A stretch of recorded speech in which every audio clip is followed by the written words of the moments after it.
Bonjour à tous et bienvenue dans ce nouvel épisode de Performance partagée saison 1. Aujourd'hui, j'ai le plaisir d'être accompagné de Nuno Montero, qui est notaire. Alors, je ne sais pas trop s'il est à Toulouse ou dans d'autres bureaux, mais en tout cas, il est dans la région Aquitaine. Il va se présenter à vous dans un petit instant. On a un épisode un petit peu particulier. On a beaucoup parlé de prospection, d'exclusivité, de communication, de réputation.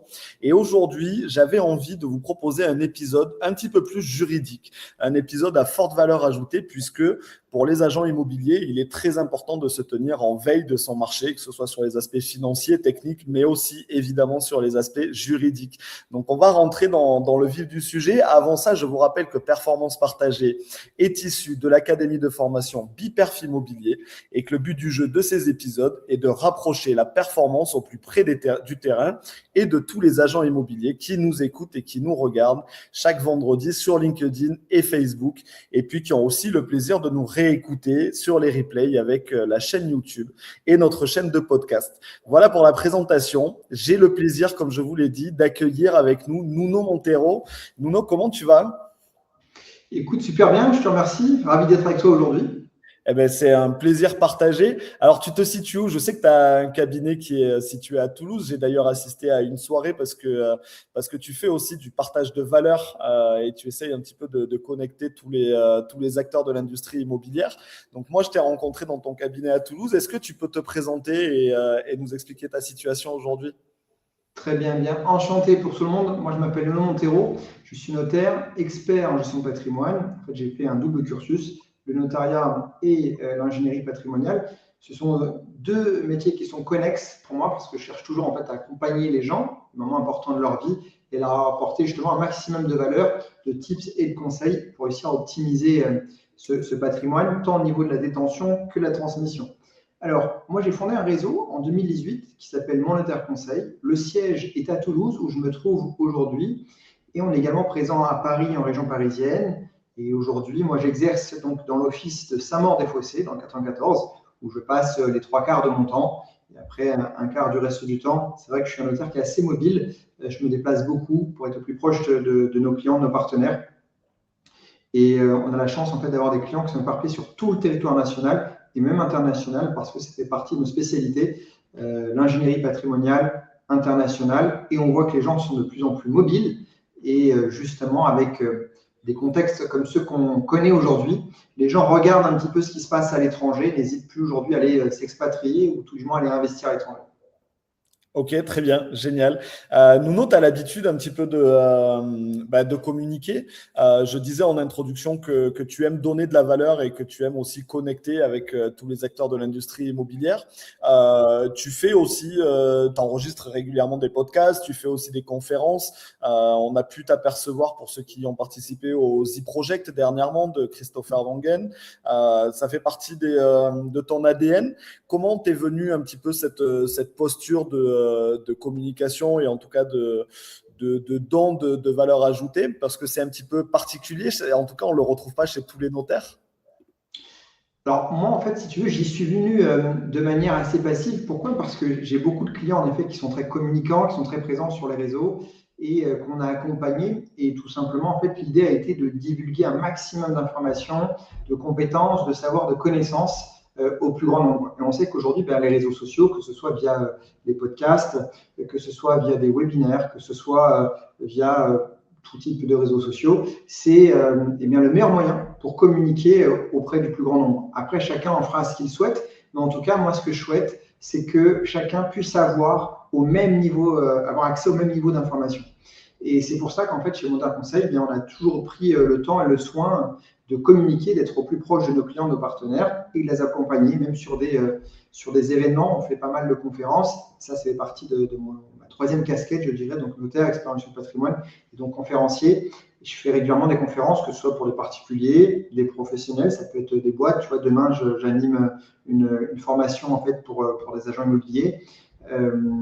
Ça peut être aussi pour la profession, que ce soit en droit interne ou en droit international. On dit toujours que la connaissance, c'est la seule chose qui, partagée, en fait, ne perd pas de valeur. Hein, normalement, lorsque tu partages quelque chose, du coup, tu l'as partagé, tu en as moins.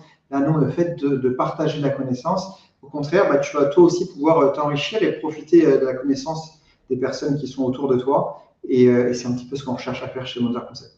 Exactement. Et du coup, c'est toute la force de cet enregistrement qu'on est en train de faire ensemble. L'idée, c'est vraiment de pouvoir partager un petit peu cette connaissance. Moi, j'ai pour l'habitude de dire que les agents immobiliers doivent se tenir informés de tout ce qui se passe dans leur écosystème. Et du coup, c'est vrai qu'on en parle très, très peu quand on parle de formation, quand on parle de montée en compétences. Les agents immobiliers assimilent beaucoup ça à la montée en compétences techniques. Ils assimilent ça à la montée en compétences sur la communication parce qu'on sait aujourd'hui que la communication, c'est un peu aussi, c'est devenu le nerf de la guerre du métier d'agent immobilier. Mais tout l'aspect financier comme juridique est hyper important pour les agents immobiliers et ça permet, à mon sens, d'avoir une posture vraiment 360. Moi, j'ai toujours prôné l'agent immobilier conseil tel que toi, tu le pratiques en tant que notaire avec mon notaire conseil. J'ai toujours prôné que l'agent immobilier doit détenir un maximum de connaissances sans pour autant multiplier sa casquette dans le métier. On ne demande pas à un agent immobilier d'être notaire, mais de connaître les bases, de savoir orienter en fonction du besoin. C'est un petit peu ce que moi j'ai toujours recherché dans mon activité d'agent immobilier et c'est ce qui est prôné aujourd'hui au sein de l'Académie Biperf. Donc pour toutes ces raisons, merci Nuno d'être avec nous aujourd'hui. On va aborder deux, trois sujets un petit peu importants. Le premier, j'aimerais, pour la chronologie de l'épisode, qu'on fasse un petit peu le point sur ta perception du marché immobilier tel qu'il est aujourd'hui, avec tous les événements qu'on connaît. Ensuite, on discutera un petit peu de la loi de finances. On sait que chaque année, il y a des modifications, il y a des évolutions dans la loi de finances. Cette année, ça a été un petit peu particulier parce qu'on a un climat politique qui n'est pas facile depuis l'année dernière déjà. Donc, on va en discuter un petit peu et puis on terminera par ta vision du métier d'agent immobilier et si tu as des conseils à prodiguer à tous ceux qui nous écoutent. Aujourd'hui, tu me disais, donc tu es basé dans le 94, mais le siège est situé à Toulouse. Oui. J'imagine qu'avec tes équipes, tu fais régulièrement des points d'activité. Quelle est un petit peu la vision de votre réseau en fait d'études sur le marché immobilier actuel? Alors, déjà, ce qu'il faut savoir, c'est que le marché immobilier, donc, il est en train de réagir positivement. Okay, ça fait 2 années de suite, en fait, on avait un volume de transactions immobilières qui était à la baisse. Forcément, ça impacte les notaires, mais également vous en tant qu'agence immobilière. Et donc, il faut toujours s'adapter, avoir une lecture la plus avancée possible du marché. Il faut suivre l'actualité juridique, l'actualité politique, l'actualité économique et l'actualité fiscale. Donc déjà, ce qu'on peut dire, c'est que l'année 2025, en fait, marque pour la première fois en 3 ans un rebond au niveau du volume de transactions parce que, je ne sais pas si tu sais Alex, mais en moyenne, en France, on est sur un volume d'environ 1 million de transactions immobilières par an. Post-Covid, lorsque tout se vendait à n'importe quel prix et que, j'ai envie de dire, pour vous piquer un petit peu les agences immobilières, tout le monde pouvait être agent immobilier parce qu'en fait, il n'y avait pas assez de biens à vendre et on vendait tout et un peu n'importe quoi parfois et surtout à n'importe quel prix.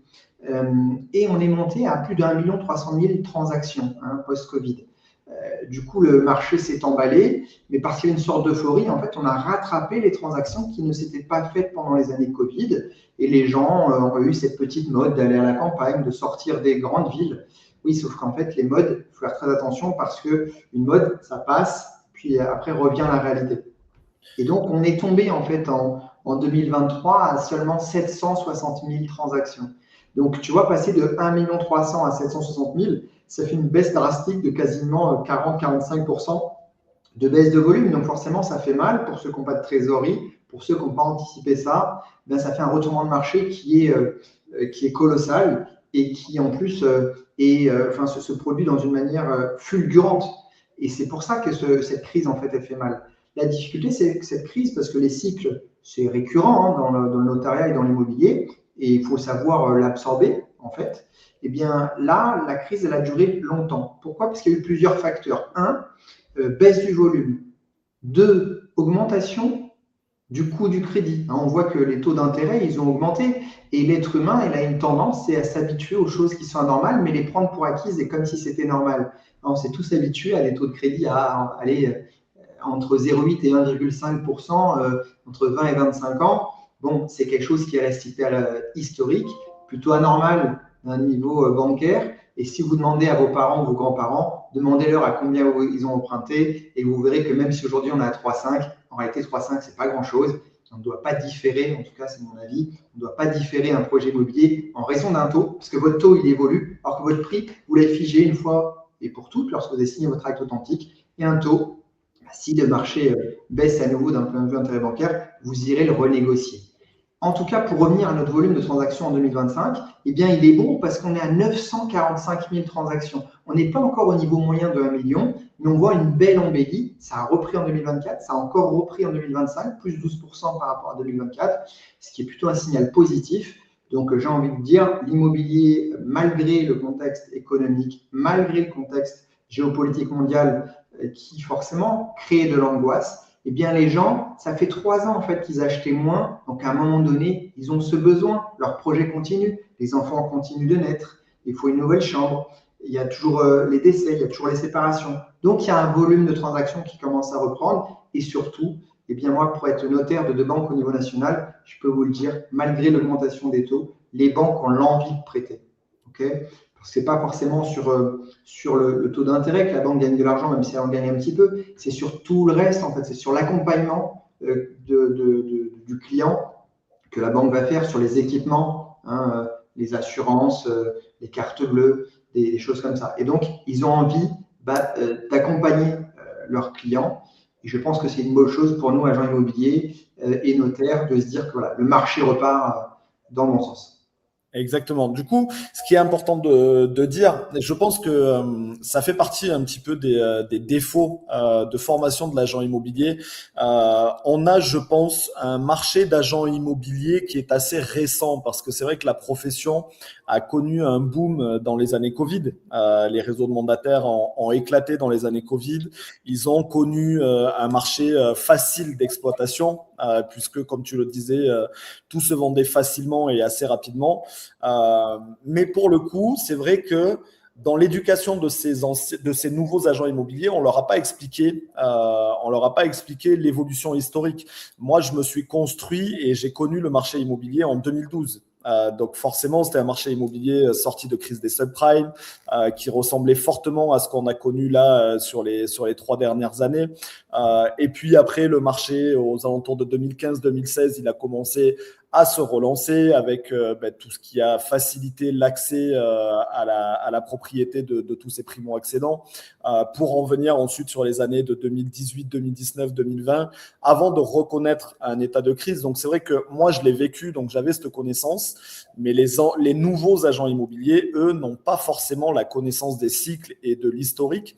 Et c'est très important parce que du coup, c'est vrai que quand on a cette connaissance, on peut faire des liens, on peut faire des parallèles et on peut comprendre facilement l'évolution du marché. Donc, ça a tout son sens, en tout cas en introduction de cet enregistrement, que tu réexpliques tout ça. Aujourd'hui, moi, on est très content de savoir qu'on est en 2025, qu'on a retrouvé une courbe plutôt dynamique avec 945 000 ventes. Tu constates une dynamique cohérente sur ce premier trimestre de 2026 également? Ouais, on continue sur cette embellie, même si le marché est disparate en fonction des régions, tu vois. Aujourd'hui, donc je me trouve au siège de Montaire Conseil à Toulouse et je parlais donc avec mes équipes et j'ai fait donc justement une réunion, on fait une réunion hebdomadaire et on a fait venir des agents immobiliers locaux. Et ils nous disaient que, tu vois, ce qui fonctionne sur Paris n'est pas forcément la même chose que ce qui fonctionne sur Toulouse. Et on voit que le marché, en fait, réagit différemment en fonction des villes. On voit l'hypercentre de Toulouse, le volume de transactions reste assez écrasé. Par contre, les prix n'ont pas bougé. Tu vois, sur Paris, on est sur un volume qui reprend, mais des prix qui ont baissé. Donc, il faut vraiment bien connaître en fait votre marché. Ça, c'est super important. Il faut maîtriser vraiment par cœur pour avoir une bonne lecture, pour réussir à anticiper et savoir s'il y a des rajustements de prix à faire et pourquoi les gens font de la résistance. Tu vois, je prends l'exemple de Toulouse Intramuros. On est sur une clientèle qui est plutôt patrimoniale et qui dit, OK, nous, on n'a pas besoin de vendre. On attendra que le cycle reprenne et puis on vendra à ce moment-là. Donc les gens, en fait, du coup, ils ne peuvent pas acheter à la baisse ou à la casse sur Toulouse parce que les propriétaires fonciers, c'est plutôt des familles patrimoniales et du coup, les transactions sont plutôt en périphérie. Et si je regarde, tu vois, par rapport à l'étude de Samar, c'est pareil. Si je prends le Val-de-Marne, c'est un département où le volume de transactions eh bien, on a aussi augmenté, alors qu'à Paris intramuros, le volume n'a pas forcément augmenté. Donc, il faut maîtriser. Et parfois, il peut y avoir des distinctions comme ça, tu vois, de ville en ville ou de l'hypercentre au centre à la périphérie. Et donc, il faut avoir une lecture vraiment globale pour vous, pour maîtriser totalement votre marché. Il y a 3 critères, à mon sens, qui sont très importants. 1, le volume. 2, l'évolution des prix. Et 3, regardez dans votre secteur, est-ce qu'en ce moment, il y a plus de transactions sur de la maison individuelle ou sur de l'appartement? Parce que c'est pareil, il y a une distinction parfois d'évolution entre les prix et le volume de transactions entre la maison et l'appartement. Et il faut savoir que les notaires, en fait, publient des notes de conjoncture immobilière, c'est quelque chose de public. Il y a un rapport de presse qui est établi tous les trimestres, auquel vous pouvez assister à la chambre des notaires de votre région, également qui est publié par le Conseil supérieur du notariat. Vous trouverez ça assez facilement sur le site notaire.fr, et puis c'est relayé dans à peu près tous les médias, tous les journaux et médias.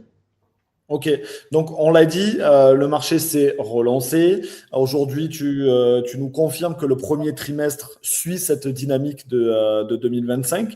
Quels sont pour toi les profils acquéreurs encore bien visibles si tu fais un comparatif si on reste sur ce comparatif entre Toulouse qui va représenter la Provence et Paris, quels sont les profils d'acquéreurs qu'on retrouve encore régulièrement? Est-ce qu'on a encore beaucoup de primo-accédants? Est-ce qu'on a plutôt des familles en reconstruction? Quels sont les profils acquéreurs que tu rencontres le plus souvent au sein de tes études? Alors, nous, l'idée, c'est qu'en fait, chez Notaire Conseil, comme on accompagne beaucoup d'investisseurs, c'est vrai qu'on a quand même un tiers du volume de transactions qui est fait par des investisseurs. Ce n'est pas forcément représentatif, en fait, du notariat de manière générale, parce que c'est lié à nos spécialités, à notre savoir-faire et à notre communication. Alors, du coup, je me permets d'ouvrir la parenthèse, c'est pas forcément représentatif de l'état du marché global, mais en tout cas, ça permet quand même de percevoir que les investisseurs sont toujours présents parce que c'est vrai que ces dernières années, on leur a mené la vie dure pour financer leurs projets, c'était pas facile, mais aujourd'hui, tu nous confirmes que les investisseurs sont encore présents et que ça vaut le coup encore pour un agent immobilier qui détient des produits à caractère locatif de s'y intéresser et de poursuivre sa relation avec les investisseurs. Tout à fait, et de bien savoir cerner qui sont ces investisseurs, est-ce qu'ils sont finançables ou pas. Et c'est pour ça que le rôle aussi du banquier et du courtier, c'est prépondérant. Et c'est en fait c'est une team, j'ai envie de dire, lorsqu'on est agent immobilier, il faut vous constituer votre team. Il faut avoir votre notaire, votre courtier, pour être en mesure de répondre de manière la plus réactive possible. On sait que le marché il évolue rapidement. Les gens, comme nous tous, en fait, on est devenus des générations smartphones hyper connectées. Ils pensent avoir la réponse à tout, à peu près tout, avec n'importe quel moteur de recherche ou n'importe quel IA.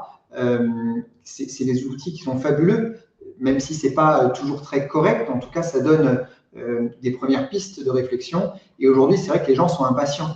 Donc, vous devez être en mesure d'apporter un maximum de réponses et de valeur ajoutée de manière la plus précise et la plus rapide possible. Donc, c'est à vous de bien connaître en fait vos acquéreurs, vos profils d'investisseurs, savoir s'ils sont finançables ou pas, et de réussir à leur apporter des produits qui correspondent en fait à leurs attentes. Parce que l'attente, les critères de recherche d'un investisseur, c'est pas la même chose forcément qu'un primo-accédant ou qu'un couple. Donc oui, il y a toujours autant de recherche d'un point de vue investisseur. J'ai envie de dire que les investisseurs font le même volume qu'avant, sauf qu'ils sont moins d'investisseurs à le faire. Donc, j'ai des investisseurs qui deviennent des multi-investisseurs et qui sont en train de se construire en fait, des beaux parcs immobiliers en ce moment, justement parce qu'ils ont les bons partenaires. Ils ont le bon agent immobilier, ils ont le bon notaire, ils ont le bon banquier. Donc, eux, ils foncent. Et on dit souvent, il faut acheter au son du canon et vendre au son du clairon. Et c'est le meilleur moment, en fait, en ce moment pour investir. Parce que vous avez moins de concurrence. Quand il y a moins de concurrence, je peux faire des meilleures négociations. Ok, mais du coup, on se rejoint sur le fait que le primo-investisseur, celui qui investissait sans avoir d'apport, sans avoir de garantie, lui, il a quand même été blacklisté et il est quand même hors marché actuellement. Oui, c'est vrai que il y a encore quelques années, c'était il n'y a pas si longtemps que ça, tu vois, mais il y a 3 4 ans, c'est vrai que c'était un peu les formations que beaucoup vendaient, vendaient un peu de rêve en disant tout le monde peut devenir rentier, multipropriétaire. Alors, oui, beaucoup ont réussi, mais en fait, en suivant des process bien établis. Hein. Il y en a aussi beaucoup qui sont cassés le nez. Moi, j'ai des clients qui ont eu 6-7 refus et qui nous ont fait bosser pour rien. Bon, pour autant, on les apprécie quand même. Mais c'est ça aussi qui est important. C'est-à-dire que lorsque tu es investisseur ou agent immobilier, si tu as une équipe compétente, réactive, il faut aussi que toi, tu sois sérieux et que ça aille au bout. Parce que si tu n'as que des dossiers qui vont capoter d'un point de vue bancaire, ton agent immobilier, ton banquier, ton courtier, ton notaire, au bout d'un moment, il me dit c'était bien gentil, mais bon, moi, j'ai une boîte à faire tourner, j'ai des charges à payer. Donc, on ne va pas faire du rêve, on va faire du concret. Donc, oui, tu as raison. Ces primo-accédants, s'ils ne sont pas formés, ils ont plus de difficultés. Pourquoi? Parce qu'aujourd'hui, les banques font très attention. Hein. Il y a ce qu'on appelle une politique risque dans les banques. Et forcément, elles ont des profils, en fait. Et en fonction du marché, elles définissent des profils types qui sont leurs cibles, leur target market. Et ça, forcément, il faut parler aussi avec les banquiers, avec les courtiers pour savoir quel est le target market actuel et pouvoir s'adapter. Il est évident qu'aujourd'hui, il faut de l'apport. Il est assez rare aujourd'hui quand on vous finance de l'investissement si vous n'êtes pas propriétaire de votre résidence principale. D'ailleurs, je crois qu'à peu près tous les formateurs qui, il y a 3-4 ans, vendaient uniquement de l'investissement immobilier via l'investissement locatif, aujourd'hui, la plupart en reviennent et disent déjà commencez par acheter votre résidence principale parce que c'est la seule chose qui est défiscalisée en France. Exactement. Donc, encore une fois, s'ajuster. Ok. Après, encore une fois, il s'agissait un petit peu d'une bulle qu'on a connue avant Covid. Pour le coup, c'était quand même avant Covid qu'on a connu cette bulle. Enfin, moi, sur mon marché, attention, je parle du marché Agenais, par exemple, qui est pas très loin du marché toulousain, où on trouvait très facilement de l'investissement à 10-12% net. Et justement, tous les Toulousains, tous les Bordelais venaient se jeter sur le marché Agenais à juste titre et étaient financés très, très facilement. Mais ça n'a duré qu'un temps. Et je pense pas. Après, l'avenir nous le dira, mais c'est vrai que c'était une conjoncture assez particulière où toutes les conditions étaient réunies avec des taux extrêmement bas, avec un marché propice, avec des acquéreurs qui étaient présents. Aujourd'hui, c'est quand même plus le cas et il faut y faire attention. Donc, tu nous disais, il y a encore des investisseurs qui sont présents, mais à manier, non pas avec précaution, mais avec connaissance du marché, mais également de votre investisseur. Et ensuite, les autres profils que tu retrouves régulièrement dans tes études, ils correspondent à quel type d'acquéreur? Ouais, de la résidence principale, beaucoup de résidences principales. C'est vrai que le marché de la résidence secondaire se porte un peu moins bien en ce moment, pour plusieurs motifs. Hein. Déjà, sur la résidence secondaire, on a une taxe d'habitation qu'on n'a pas sur la résidence principale. Quand on est dans un climat géopolitique comme actuellement, du coup, on fait un petit peu attention à nos dépenses. On se dit que la résidence secondaire, ça reste un produit de luxe. Donc, on y va un peu moins. Et d'ailleurs, quand tu regardes la cartographie française, toutes les zones où les gens avaient des résidences secondaires, des lieux de villégiature, ce n'est pas ceux qui résistent le mieux au niveau des prix. Au contraire, les gens ils ont tendance un peu à arbitrer, et notamment lors des successions. Lorsqu'on hérite à plusieurs d'une résidence secondaire, souvent les gens ils ont tendance à la vendre. Et comme il y a un délai très court pour payer des droits de succession, on n'a que 6 mois en France pour payer des droits de succession, c'est pour ça que souvent les investisseurs, les marchands et les agents immobiliers, on a tendance à rechercher un petit peu soit des successions ou des divorces sur des résidences secondaires parce que les gens ont un besoin qui est de vendre rapidement pour parfaire leurs obligations, qu'elles soient civiles ou fiscales. Donc oui, le deuxième profil acquéreur que j'ai régulièrement en ce moment, c'est les gens qui ont acheté la résidence principale, qu'ils soient primo-accédants ou non. Et pour le coup, dès lors que j'ai des dossiers qui sont bien montés, bien structurés, on a pas tant que ça de refus de crédit. Hein. Il y en a encore, mais même pour les primo-accédants, si c'est des gens qui ont de l'apport, qui ont bien cliné leur compte, qui sont arrivés avec des relevés de compte qui soient propres, eh bien, ça fonctionne bien, ça va au bout en général. L'an dernier, j'ai eu plus de refus de crédit. Là, depuis le début d'année, j'en ai peu. Ok, très bien. Alors, on sait que le refus de crédit, malheureusement, fait partie des conditions les plus marquantes dans le fait qu'un dossier puisse ne pas aller à son terme. Ça, c'est une certitude. Et il appartient bien évidemment à l'agent immobilier d'accompagner du mieux possible la constitution de ce dossier et la faisabilité du dossier. Hormis ce point un petit peu en tout cas délicat, est-ce qu'il subsiste encore, est-ce qu'il y a encore des points de vigilance aujourd'hui qui peuvent anéantir un dossier ou faire que le dossier ne va pas au bout, hormis le financement? Alors là, je vais te donner deux exemples concrets. Le premier, c'est attention aux gens qui faisaient les multi-investissements sans les déclarer voilà, aux autres banquiers. Alors, je m'explique. C'était l'astuce de monter plusieurs dossiers en même temps pour acheter deux, trois biens en même temps. Et quand vous demandez si vous avez déjà un emprunt, vous dites non, parce qu'en effet, soit vous ne le déclariez pas, c'était un mensonge, c'est grave, ou soit vous disiez non, parce qu'en fait, il n'y en avait pas, mais en fait, il y en avait en cours auprès d'autres banques. Pas encore matérialisé. Ouais, exactement. Et ça, attention, parce qu'aujourd'hui, les banques peuvent communiquer entre elles avec certains fichiers. Et deux, voilà, là, j'ai des clients qui, malheureusement, en fait, au moment, la veille de la signature, la banque nous dit tout de suite, non, renvoyez-nous les fonds, on arrête de suite. Au moment où la banque a demandé le déblocage des fonds, en fait, l'organisme de cautionnement, il y en a plein, des organismes de cautionnement, ça peut être SACEF, ça peut être Crédit Logement, peu importe. L'organisme de cautionnement se rend compte qu'en fait, il y a deux demandes de fonds de deux études différentes pour les mêmes clients. C'était bien deux organismes bancaires différents, mais qui dépendaient du même centre de cautionnement. Et là, du coup, c'est même pas un refus bancaire, c'est qu'ils avaient obtenu leur crédit des deux côtés, mais du coup, l'organisme de cautionnement s'est rendu compte, a prévenu les banques. Les banques ont annulé en fait carrément l'offre de prêt. Il faut savoir qu'une offre de prêt, ça reste un contrat, d'accord? Vous avez fait certaines déclarations, et si l'une des déclarations était erronée, était fausse, eh bien la banque se réserve le droit en fait d'annuler le contrat de prêt et de récupérer les fonds. Donc ça, c'est la première chose. Faites attention aux déclarations que vous faites. Il faut être cohérent, il faut être transparent plutôt avec son banquier, parce que de toute façon, si vous faites attraper avec des mensonges, c'est pire. Et l'autre exemple que j'ai, c'est encore, comme ça a été régulièrement le cas, c'est les gens qui sont à leur compte. Bien qu'ils fassent en fait des très beaux résultats, s'il n'y a pas ces fameux 3 bilans, ça reste compliqué, ça reste fragile et ça reste assez exceptionnel, quel que soit votre domaine d'activité, quels que soient vos revenus, ça reste assez exceptionnel de réussir à se faire financer un prêt immobilier lorsqu'on n'a pas au moins 3 bilans. Donc ça, quand vous le savez, faut faire attention. Vous voyez, j'ai des agents immobiliers qui disent « Ah putain, mon client, il gagne énormément, il gagne 10 000 par mois, c'est exceptionnel, il a fait une start-up, etc. » Ok, mais ce n'est pas tout ce qui compte en fait pour la banque. Et s'il n'y a pas ces fameux 3 bilans, ça va vraiment être difficile. Donc, à minima, il faut être transparent avec votre vendeur et dire, OK, est-ce qu'on y va? Parce que ça reste un profil sensible. Parce qu'après, si ça casse, on sait très bien que le client, c'est à vous, agent immobilier, qu'il en veut. Donc, il faut être vigilant sur cette découverte acquéreur et sur l'offre qu'on va présenter au vendeur et qu'on va lui proposer d'accepter. Très bien. Pour résumer du coup cette première partie qui était très intéressante, Nuno. Donc on est sur un marché immobilier qui se porte bien, qui suit la même dynamique que 2025. On a un bon premier trimestre. Les acquéreurs sont au rendez-vous, notamment les profils investisseurs sont toujours présents. On retrouve encore beaucoup de transactions liées à l'acquisition ou la vente de la résidence principale.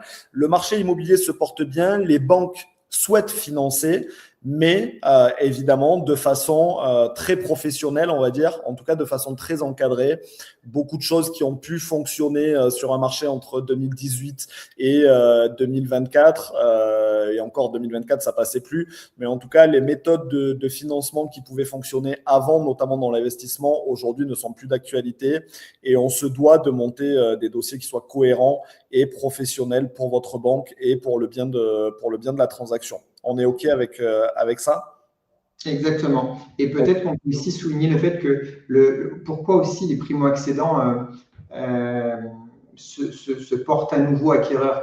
Mais parce que on a vu depuis l'an dernier une augmentation des droits de mutation. Lorsqu'on achète un bien immobilier, il y a ce qu'on appelle les frais d'acquisition, souvent faussement appelés les frais de notaire, parce que 80% de la somme que vous versez chez le notaire sont des droits de mutation, donc des impôts que le notaire collecte pour le compte de l'État et reverse à l'État. Et ces droits de mutation, en fait, c'était le même pourcentage pour tout le monde. Et depuis l'an dernier, eh bien, les primo-accédants peuvent bénéficier de l'ancien taux, donc un taux qui va être réduit par rapport aux gens qui ne sont pas primo-accédants. Ce n'est pas négligeable, parce qu'on parle de 0,5 de différence. Et 0,5 en fonction du prix, ça peut vite représenter une belle économie. Donc là, on voit aussi que c'est une tendance du législateur d'inviter en fait, notamment les générations les plus jeunes, à l'accession à la propriété en laissant une sorte de petite carotte fiscale, en tout cas ce régime incitatif. Bien sûr, parce que c'est vrai qu'à l'époque, on a eu énormément, enfin, le marché s'est relancé en 2015-2016 uniquement grâce aux primo-accédants, hein. On va pas, enfin, c'est eux qui ont fait, je pense, 70% de la dynamique du marché en 2015-2016 parce que ça a été facilité notamment par la baisse des taux, mais aussi parce que le coût de financement de l'acquisition était moins élevé que le coût d'une location. Donc forcément, le locataire se disait, bah, c'est mieux pour moi d'être propriétaire, tout est facilité aujourd'hui, donc je me lance sur le marché de l'acquisition. Aujourd'hui, c'est vrai que la dynamique n'est plus la même parce qu'un locataire, on voit aussi que bah, aujourd'hui, un primo-accédant qui ne serait pas finançable, malheureusement, les prix de la location ont aussi énormément évolué, que ce soit sur Toulouse, que ce soit nous, chez nous dans le Lot-et-Garonne et j'imagine dans beaucoup d'autres régions de France. Donc forcément, si rien n'est fait pour leur faciliter un petit peu l'acquisition, ben, ils se retrouvent un petit peu dans une boucle un peu infernale où se loger en location devient compliqué et être propriétaire ben, peut être bloquant aussi. Alors évidemment, dans tout cet écosystème, il y a la loi de finances qui joue un rôle prépondérant et important et ça va être le second sujet du coup de ce live. Nuno, est-ce que tu peux nous expliquer déjà, parce que je suis convaincu qu'il y a énormément d'agents immobiliers qui nous écoutent ce soir et qui ne sont pas du tout sensibilisés à ce sujet, qui ne savent peut-être pas ce que c'est et quel est l'intérêt. Est-ce que tu peux nous expliquer ce qu'est la loi de finances et quel est son rôle du coup? Ok. Alors, il faut savoir que tous les ans, eh bien, chaque État définit une sorte de budget pour l'année suivante. Un peu comme vous le faites pour ceux qui sont entrepreneurs, comme une société, eh bien, vous définissez un budget pour l'année à venir. La France, de la même façon, va définir son budget pour l'année qui arrive. Et c'est défini dans ce qu'on appelle une loi de finances. Donc, on commence à travailler sur la loi de finances en septembre, octobre, et puis à un moment donné, eh bien, les députés travaillent en fait sur ce projet et il y a des échanges, il y a plein ce qu'on appelle de propositions, il y a plein de propositions d'amendements et d'ailleurs ça délivre beaucoup de commentaires.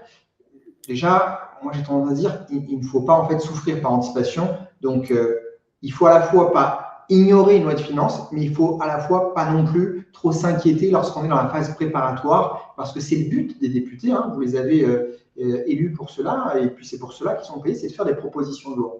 Donc ils sont aussi censés faire des propositions qui vont faire plaisir à leur électorat, parce qu'il y a des notions de lobbying notamment, et parfois, voilà, il peut y avoir des propositions de loi qui vous paraissent un peu étranges, mais c'est aussi parce que le député doit faire plaisir à son électorat. Donc cette loi de finances, elle est votée tous les ans. Normalement, elle est votée fin d'année, hein, au plus tard le 31 décembre, et c'est la loi qui va déterminer les règles du jeu applicables pour l'année qui arrive. Parce que c'est dans cette loi que l'État a le droit, en fait, de collecter de l'impôt, et que l'État dit, OK, pour tel revenu, pour tel patrimoine, voilà comment on va calculer l'impôt. Et ça, ces règles du jeu, on les change tous les ans, on les redéfinit au plus tard le 31 décembre.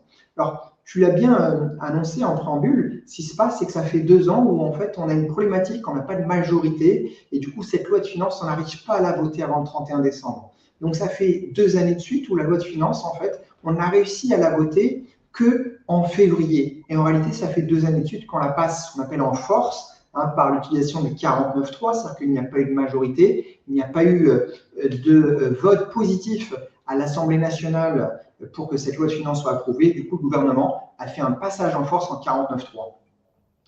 Et malgré tout, bien que cette loi de finances cette année pour 2026 ait été donc approuvée qu'en février, elle est bien applicable dès le 1er janvier. Et même s'il n'y a pas de majorité, en fait, on a dit que c'est bien la loi de finances qui permet en fait à l'État de collecter de l'impôt. Et c'est pour ça que ça fait 2 années de suite que fin décembre, et bien là, peu importe les couleurs politiques, peu importe les clivages et les tensions actuelles et le manque de stabilité, il y a eu un vote à l'unanimité pour permettre à l'État français de continuer de collecter de l'impôt à partir du 1er janvier jusqu'au vote de la loi de finances. D'accord? Parce que normalement, ça veut dire qu'au 1er janvier, si on n'avait pas de loi de finances, on ne pourrait pas collecter de l'impôt et ça serait catastrophique. Donc peut-être, Alex, on peut faire un petit récap. À quoi ça sert l'impôt? C'est que dès lors qu'on vit dans un état de droit, l'État a des obligations, des missions qui lui sont confiées, ce qu'on appelle les missions régaliennes de l'État. La sécurité, l'éducation, la santé. Et pour parvenir à ces tâches et ces obligations, l'État a besoin d'avoir des recettes. Et c'est ces recettes en fait, qui sont collectés via l'impôt. Ce qu'on peut dire peut-être, c'est que le montant de la dette française ne fait qu'évoluer. Est-ce que tu connais le montant de la dette actuelle, grosso On est à modo? peu près à plus de 3 000 milliards. Ouais, on a 3 350 milliards actuellement. Okay, ça, c'est sans précédent. C'est une évolution qui a été très conséquente. Il faut savoir qu'autour des années 2000, ça représentait la dette fiscale en France environ 60% du PIB. Aujourd'hui, en France, ça représente plus de 115% de notre PIB. C'est énorme. Et avant la pandémie, on était en dessous des 100% du PIB. Donc, on voit que ça a fortement augmenté. Et cette dette, j'ai envie de vous dire, malheureusement, elle n'a faire que croître parce que juste les intérêts de la dette font que cette dette, elle continue d'augmenter au fil des années. Forcément, mais c'est comme vous lorsque vous avez une entreprise. Si vous avez des charges qui augmentent, il vous faut aussi des recettes qui augmentent. Sauf que vous, en tant que particulier, en tant qu'entreprise, vous avez l'obligation d'être à l'équilibre parce que si vous n'êtes pas à l'équilibre, votre banquier ne va pas être content. Au bout d'un moment, il va vous résilier vos moyens de paiement, il va vous ficher Banque de France. Et pour une société, si vous n'êtes pas à l'équilibre, plusieurs années de suite, on va vous demander de vous mettre en redressement, voire en liquidation judiciaire. Pour un État, ce n'est pas possible. Et aussi invraisemblable que cela puisse paraître, en fait, ça fait des dizaines d'années qu'on vote tous les ans une loi de finances dans laquelle on dit, OK, il va y avoir tant de dépenses pour l'État et tant de recettes. Et on va arriver à un scénario qui est négatif. Donc, on sait dès le 1er janvier, ce qui est hyper perturbant, qu'on va continuer de perdre de l'argent. Sauf qu'on essaie juste de dire, on va essayer de perdre moins d'argent que les années précédentes. C'est ça le challenge aujourd'hui.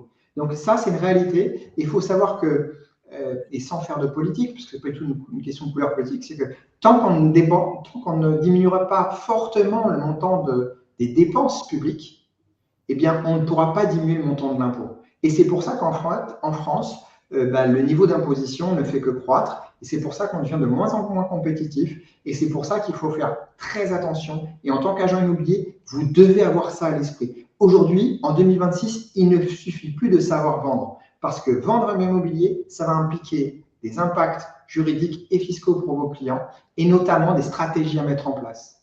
Je ne vous demande pas de vous substituer aux experts avec qui vous allez travailler, mais d'avoir les bons réflexes et de connaître les mécanismes pour bien orienter votre client. Vendre, ça ne suffit pas. Aujourd'hui, ce que les clients veulent, c'est du conseil. Et tu le disais tout à l'heure en préambule, en tant qu'agent immobilier, vous avez un rôle où vous êtes en train d'accompagner les clients à un des moments les plus importants de leur vie. Qu'est-ce qui est plus impactant que de vendre ou acheter un bien immobilier? En général, j'en prends pour 20 ou 25 ans de crédit. Tout est dit dans cette dernière phrase. C'est vrai qu'aujourd'hui, on a tendance un petit peu à négliger et à sous-estimer le rôle de l'accompagnement de l'agent immobilier, mais forcément, vendre, c'est pas simplement une question matérielle d'un bien, c'est aussi tout ce qu'il y a autour. Et 90%, c'est de la finance. Donc, ne pas s'intéresser à la finance et justement à comment financer cette transaction, c'est à mon avis boxer à côté du ring. En tout cas, ça permet pas le meilleur des accompagnements. Cette loi de finances, justement, si on s'intéresse uniquement à l'immobilier, quel est son intérêt et quel est son impact aujourd'hui dans le marché immobilier? Cette loi de finances, en fait, comme on dit, elle va définir les règles du jeu. Donc, comment vont être imposés les investisseurs immobiliers? Déjà, est-ce que c'est dans la loi de finances justement qu'on dit est-ce qu'il y a une taxe foncière, est-ce qu'il y a une taxe d'habitation? Est-ce que la taxe d'habitation s'applique sur tous les biens ou que sur les résidences secondaires? Aujourd'hui, la taxe d'habitation, par exemple, ne s'applique pas uniquement sur la résidence principale. Elle va s'appliquer sur tous les autres biens à usage d'habitation. Ensuite, c'est comment je vais être fiscalisé d'un point de vue de mes revenus immobiliers. Et là, il y a plusieurs catégories et ça pourrait faire l'objet d'un podcast, donc on ne va pas rentrer trop dans les détails, mais soit je vais faire la location nue, soit je vais faire la location meublée. Aujourd'hui, dans la location nue, on sait que la fiscalité elle est assez exorbitante parce que je vais avoir des prélèvements sociaux à 17,2% et je vais également avoir de l'impôt sur revenu à ma tranche marginale d'imposition. Ça veut dire que quelqu'un, par exemple, qui a une tranche marginale de 30%, s'il a des revenus locatifs de 1 000 € par mois, on sait déjà qu'il y a 47,2 qui partent en impôts. 30% d'impôt sur revenu, ça TMI, et les prélèvements sociaux à 17,2. Ça, pour le coup, ça n'a pas bougé dans la loi de finances pour 2026. Même si les prélèvements sociaux ont augmenté de 1,4%, donc les prélèvements sociaux sont passés de 17,2 à 18,6, ça ne s'applique pas aux revenus immobiliers. Et ça, j'ai envie de vous dire, tant mieux, parce que ça aurait été vraiment une mauvaise nouvelle pour l'immobilier et donc ça aurait fortement impacté, encore une fois, les investisseurs, donc par répercussion, les agents immobiliers, les banquiers et les notaires. Donc la première chose, c'est que l'augmentation des prélèvements sociaux n'est applicable donc pour l'année 2026 que sur les revenus de capitaux mobiliers. Ça s'applique notamment sur la flat tax. Flat tax, donc c'est le prélèvement forfaitaire unique à 30%, qui s'applique sur les revenus de capitaux mobiliers, les distributions de dividendes, les intérêts bancaires. Eh bien, on est passé de 30 à 31,4%. Mais ça ne s'applique pas pour l'immobilier. Bonne nouvelle. Deuxième chose qui concerne l'immobilier, c'est un nouveau statut qui a été créé. Il faut savoir qu'il y a quasiment un tiers de permis de construire en moins sur les dernières années. Et ça, c'est aussi impactant pour l'immobilier. C'est des notions, c'est des statistiques que vous devez regarder. Parce que forcément, si j'ai moins de construction, à un moment donné, j'aurai moins de biens. On est de plus en plus de personnes à devoir se loger. Donc, il y aura forcément une pénurie de logements. Et comme en France, il y a un droit qui est un droit constitutionnel au logement, c'est une valeur fondamentale en fait de l'État français, et bien à un moment donné, on va être en difficulté. Donc comme l'État, vu son niveau de dépenses publiques, ne peut pas parfaire à toutes ses obligations, ne peut pas loger tout le monde, l'État met en place en fait des dispositifs fiscaux incitatifs, des sortes de carottes fiscales pour faire avancer l'investisseur privé, pour que lui, l'investisseur privé, se substitue aux obligations de l'État et que ce soit donc l'investisseur privé qui contribue en fait à la création de logements. Et on sait que tous les dispositifs fiscaux qui ont existé, type Célier, Pinel, qui étaient des réductions d'impôts lorsqu'on investissait dans le neuf, ça c'est terminé. Donc là, ce qui a mis en place en fait la loi de finances pour 2026, c'est le dispositif Jeanbrun, c'est la naissance d'un statut qui s'appelle le statut de bailleur privé, qui va permettre, comme en société, de profiter de l'amortissement. Donc l'amortissement, c'est une règle comptable qui me permet de déduire de ma recette fiscale, donc de passer en charge le coût de mon investissement que je vais pouvoir amortir sur une vingtaine, trentaine d'années. Je ne vais pas rentrer dans les détails, mais ça me permet de réduire fortement, voire de supprimer mon imposition sur mes revenus locatifs. Et ça, cette fois, ça va concerner donc, les gens qui vont faire de la location nue. Et on voit que ça rattrape un petit peu parce qu'on avait l'impression que le législateur avait tendance à favoriser uniquement la location meublée. Parce qu'en location meublée, je pouvais faire l'amortissement, alors qu'en location nue, je n'en faisais pas. Eh bien, ce dispositif Jeanbrun permet, alors sous certaines conditions à respecter, mais permet en fait de bénéficier de l'amortissement. Et on voit que l'État est au fait et se rend compte qu'il y a moins de transactions. Il faut mettre une petite carotte pour faire à nouveau avancer nos investisseurs. Donc ça, c'est quelque chose que vous devez avoir à l'esprit, savoir que ce dispositif Jeanbrun existe et peut bénéficier à certains de vos clients. Premier point. Autre point peut-être, je ne sais pas si vous avez des clients qui sont non résidents, mais il y a un point qui est important, c'est que pour calculer, savoir si on est en LMNP ou en LMP, tu sais, il y a deux plafonds. Il y a le plafond des 23 000 et il faut que ça représente plus de la moitié de l'ensemble de tes revenus pour passer en LMP, en professionnel. Et pour un non-résident, c'était difficile. Il passait automatiquement en professionnel dès lors qu'il avait plus de 23 000 euros de revenus locatifs en France en meublé, parce qu'on ne tenait pas compte de ces revenus professionnels à l'étranger.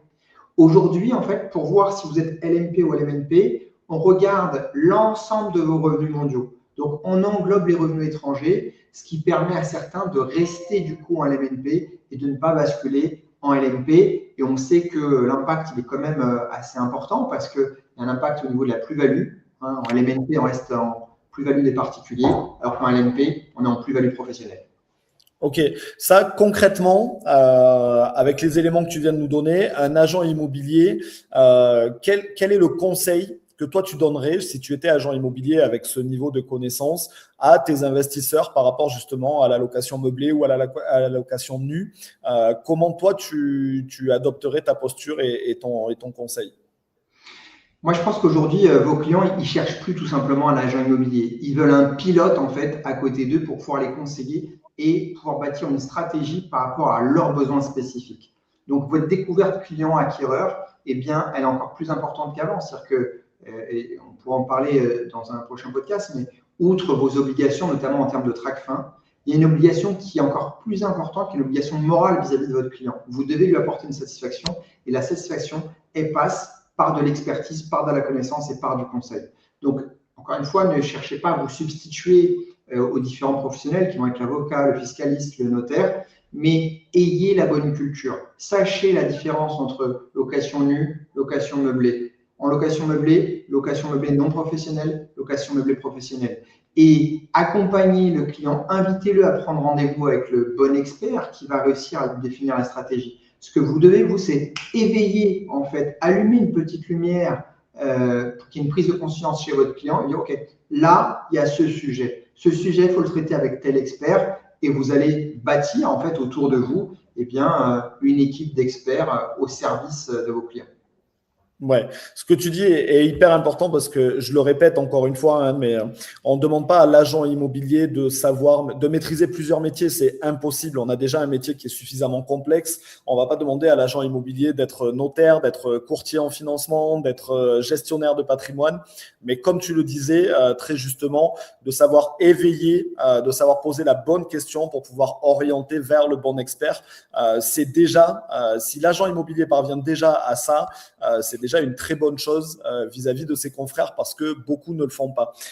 Et c'est très risqué, à mon sens, de vouloir justement s'engager dans quelque chose qu'on ne maîtrise pas, de vouloir s'improviser gestionnaire de patrimoine, de vouloir s'improviser courtier, tout ça parce qu'on maîtrise le calcul du reste à vivre et encore que pas beaucoup le maîtrisent, mais c'est très dangereux. Et ça permet une seule chose, ça permet de perdre la confiance de notre client si c'est mal maîtrisé. Donc, ne vous aventurez pas dans ce genre de choses, mais comme le disait Nuno, essayez d'éveiller la conscience de votre client et ensuite orientez-le au bon endroit pour qu'il puisse bénéficier du meilleur accompagnement possible. Et en fait, l'agent immobilier devient l'architecte du projet d'acquisition, hein, tout simplement, et c'est le rôle qu'on recherche. Au niveau des primo-accédants, est-ce qu'il y a des choses que cette loi de finances, justement, elle change? On disait tout à l'heure, il y a des choses qui ont un petit peu facilité l'acquisition. Est-ce qu'il y a des changements majeurs aujourd'hui dans cette prévision de budget qui permet un petit peu de relancer les primo-accédants? Est-ce que sur le PTZ, il y a eu des évolutions, par exemple? On entend beaucoup les agents immobiliers parler du prêt à taux zéro. Est-ce qu'aujourd'hui, il y a des évolutions qui sont importantes à maîtriser? Oui, tout à fait. En fait, il y a le PTZ en fait, qui a été assoupli, donc il y a plus de personnes qui y ont accès et les montants qui peuvent être prêtés en PTZ sont à un niveau plus important. Donc ça, c'est pareil, c'est un excellent outil qu'il faut dominer, en fait, qu'il faut connaître, parce que c'est le nerf de la guerre, hein. Sans financement, pas d'achat, pas de commission pour vous. Donc le raccourci, il est assez rapide, mais ça, c'est, comme je le disais tout à l'heure, il faut avoir le bon banquier ou tout le moins le bon courtier à qui vous pouvez passer un petit coup de téléphone pour savoir rapidement si votre client est éligible ou non au nouveau PTZ. Et là, je vois à nouveau, moi, des dossiers qui sont à nouveau finançables justement parce qu'ils ils ont le droit au PTZ. Et peut-être aussi des choses qui étaient trop souvent peu regardées, comme les diagnostics immobiliers. Aujourd'hui, c'est des choses que vous devez regarder, hein. Vous savez que certains biens ne peuvent plus être loués, qui sont considérés comme des passoires énergétiques, hein. On parle beaucoup du DPE et de l'audit énergétique. Ça, c'est pareil. Vous devez être au fait, vous devez être au parfum de cela et le maîtriser totalement pour savoir que le client, c'est pas juste lui vendre, c'est que si je lui vends un truc et que finalement ça ne correspond pas à quel était son objectif parce qu'il ne peut plus louer, c'est à vous qu'il va en vouloir. Et pire que ça, c'est pas que je vous en vouloir, il va pouvoir engager votre responsabilité. Donc, vous devez, dans cette découverte acquéreur, poser la question au client, okay, pourquoi vous achetez? Quel est votre objectif? Qu'est-ce que vous cherchez à faire? Parce qu'au moins, vous pourrez vous prémunir des preuves. Et moi, j'ai envie de dire, je ne sais pas si vous faites un KYC, mais c'est quelque chose d'assez important, tout le monde un petit questionnaire acquéreur dans lequel vous lui posez des questions. Et ça, c'est quelque chose que je vous invite en fait à faire systématiquement, à conserver, à numériser dans vos archives, parce que, en cas de contentieux plus tard, un client il a toujours 5 ans, donc la règle de prescription en France, c'est une prescription quinquennale, donc il a 5 ans pour venir rechercher votre responsabilité pour défaut de conseil. Et deuxièmement, comme je disais tout à l'heure, dans le cadre de la législation TRACFIN, donc c'est la lutte contre le blanchiment de capitaux et le financement du terrorisme, vous avez, vous en tant qu'agent immobilier, eh bien, des obligations même de déclaration de soupçon, s'il y a quelque chose qui éveille en fait votre soupçon. Et ne pas le faire, en fait, c'est risquer d'engager sa responsabilité pénale avec des sanctions qui sont terribles, parce qu'en fait, on peut estimer qu'en fait, vous êtes complice d'une infraction. Donc, faites vos questionnaires acquéreurs, gardez cela et posez-vous les bonnes questions. Quels sont les objectifs du client? Comment il va financer? D'où vient son apport? Est-ce qu'il va avoir une donation? Donc, oui, j'ai envie de vous dire aujourd'hui, pour performer, il faut mieux se former. Et c'est comme ça, en fait, que vous allez dépasser la concurrence. C'est en élevant votre niveau, c'est comme ça que vous allez mieux avancer. Ok, et on rentrera pas dans les détails, mais il est vrai que sur les dernières années, on a eu plusieurs cas où le devoir de conseil de l'agent immobilier a été remis en cause, ce qui n'existait pas, hein, ce qui n'était pas le cas auparavant. C'était vraiment très très rare qu'un agent immobilier soit remis en cause dans son devoir de conseil, mais sur les dernières années, il y a eu 4-5 cas où l'agent immobilier a été justement retoqué pour son devoir de conseil. Donc très très important aujourd'hui d'être en fait un métier qui se doit d'être maîtrisé et le plus professionnel possible. Pour conclure sur ce sujet de la loi de finances, Nuno, alors on ne fait pas de débat politique, on ne fait pas tout ça. Moi, la seule chose qui m'intéresse, c'est ta vision à toi par rapport à ta connaissance et par rapport à ton expertise terrain. Qu'est-ce qui manquerait aujourd'hui dans la loi de finances actuelle pour relancer un petit peu plus le marché, pour permettre au marché de reprendre une dynamique plus qu'attractive, en tout cas pour retrouver ce niveau de 1 million à 1 million 100 de transactions annuelles. Si la loi de finances devait aider un petit peu plus, qu'est-ce que tu aurais intégré, qu'est-ce que tu aurais modifié, toi? Je pense qu'un point qui serait positif pour redynamiser un petit peu le marché et le rendre encore plus important en termes de volume, ça serait de diminuer la durée des tensions pour bénéficier de l'exonération fiscale au niveau de la plus-value immobilière. Je m'explique, aujourd'hui, en tant que particulier, je suis exonéré si je vends ma résidence principale, si je vends pour la première fois une résidence secondaire, je ne suis pas propriétaire de ma résidence principale depuis plus de 4 ans, que je vais remployer mes fonds dans les 2 ans dans l'achat d'une résidence principale, donc 3 critères cumulatifs, ou si je vends un bien qui ne correspond pas aux 2 premiers critères, mais que je détiens depuis plus de 30 ans. Eh bien, lorsque je sais cela, 30 ans, c'est long. On ne peut pas considérer que c'est de la spéculation. Et vous savez, moi, j'ai beaucoup de clients qui aujourd'hui font une sorte de rétention foncière et qui disent, ah bah non, bah du coup, tiens, je paye tellement d'impôts, j'ai pas envie de payer en plus de la plus-value immobilière. Et du coup, ils attendent ces fameux 30 ans. Alors, 30 ans, c'est long et du coup, c'est contre-productif. Et en réalité, c'est un peu se tirer une balle dans le pied. Parce que s'il y avait plus de transactions, eh bien, ça serait de l'économie qui serait réinjectée dans l'économie réelle. Et on voit que tout le mandat, enfin les 2 mandats de notre président actuel, étaient un peu basés sur ça. Hein. Il a été assez catégorique sur l'investissement immobilier. Il ne faut pas oublier que c'est pareil, c'est une culture que vous devez avoir. Regardez d'où viennent vos dirigeants. On sait que notre président actuel, c'est quelqu'un qui vient plutôt du monde de la finance. Bon, c'est pas faire de la politique, juste savoir que les revenus capitaux mobiliers, c'est fiscalisé aujourd'hui à la flat tax. Donc la flat tax, 30%. Certes, ça a augmenté à 31,4 depuis le 1er janvier 2026, mais c'est toujours moins que quelqu'un qui fait des revenus fonciers et qui a des prélèvements sociaux plus sa tranche marginale d'imposition. Donc, il faut aussi avoir ça à l'esprit et dire, OK, on veut aujourd'hui inciter probablement plutôt des gens qui financent de l'économie qu'on appellerait de l'économie réelle, pas de l'immobilier, pour que ça reparte en fait dans les flux financiers. Eh bien, diminuons la durée de détention nécessaire pour bénéficier de l'exonération. Forcément, les vendeurs vont vendre plus rapidement et vont réinjecter ça, eux, dans des achats, parce qu'on sait que, en général, lorsque des gens font une économie d'impôt, ils ne vont pas thésauriser cette économie, ils vont la reconsommer. Et je prends l'exemple de beaucoup de clients qui partent en ce moment à l'étranger, ce n'est pas tant pour faire une économie à la fin du mois, c'est pour faire une économie d'impôt, et c'est un sujet que j'évoquais encore avec mes clients ce midi, c'est l'économie d'impôt qu'ils font, ils la reconsomment, que ce soit en lifestyle, ou en tout cas pour augmenter leur niveau de vie et leur niveau de bonheur pour eux et pour leurs proches. Et voilà, donc première chose que je ferais, c'est diminuer la durée des tensions pour redynamiser le marché. Ok, très bien. Merci beaucoup, Nounou, en tout cas pour toutes ces explications. Alors, on n'a pas cherché à faire un cours magistral, on n'a pas cherché à rentrer trop dans le technique. Moi, ce que je voulais surtout à travers cet épisode, c'est un petit peu sensibiliser les agents immobiliers au fait qu'il faut justement rester en veille, qu'il faut s'intéresser à la loi de finances et à tout l'aspect juridique et financier qui encadre notre métier, parce que ça reste quand même un des dénominateurs principaux de tous les projets d'acquisition et de vente. Donc j'espère qu'on a réussi en tout cas à vous sensibiliser sur le sujet. Si vous voulez aller plus loin, et ça c'est mon avis personnel, et j'ai la chance, moi j'ai été agent immobilier pendant 13 ans et j'ai rencontré des notaires exceptionnels qui ont toujours partagé leurs connaissances, qui ont toujours pris le temps à la fin d'un rendez-vous de répondre aux questions sur ce que j'avais pas compris.